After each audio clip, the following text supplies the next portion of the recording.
Jesus makes it very clear that Satan is the father of lies. We've talked about that. We've established that already here in Romans. But rarely do those lies come with that dramatic voice, right? They don't come with a billboard. They don't come with a big sign.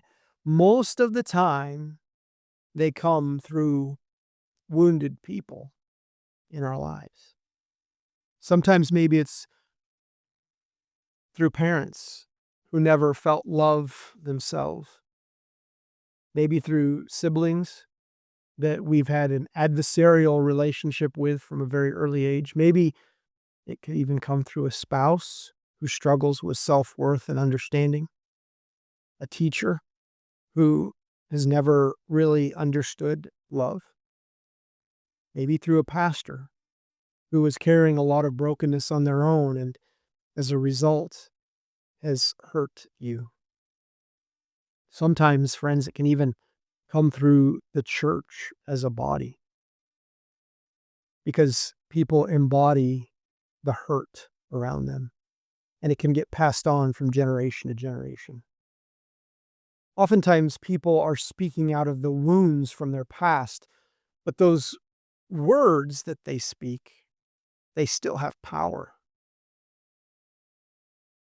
Think about it this way, a frustrated parent in that moment of frustration or anger says something harsh that sends a knife into the heart of a young child.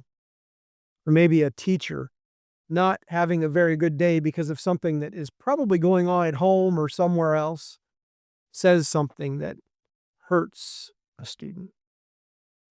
Or maybe out of a misunderstanding, a friend rejects us. The pain of those moments is real and it plants seeds in our heart. And over time, those seeds can grow into a belief, a false belief about ourselves. We can begin to believe those lies then. I'm not good enough, or I'm just a disappointment to everyone else, or I've got to prove myself in order to be seen, known, loved, cared for. Or if people really knew me, they'd probably just walk away. You see, the pain someone else carries gets transferred onto us.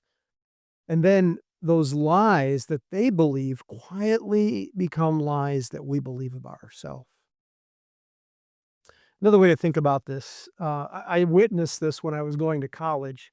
Just imagine a large open field, or in the case of the campus of the school that I went to, they had large areas with sidewalks going from building to building, but then there were grassy areas in between.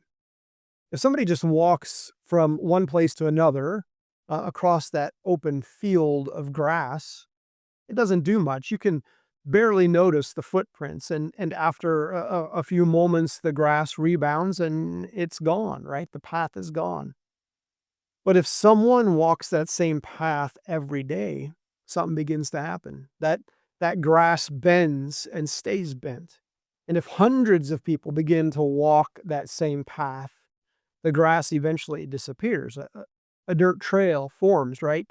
And once that trail is there, it becomes the easiest place to walk. It becomes the obvious place to go, even if it leads in the wrong direction. Our minds, I think they work in a very similar way. If we hear a lot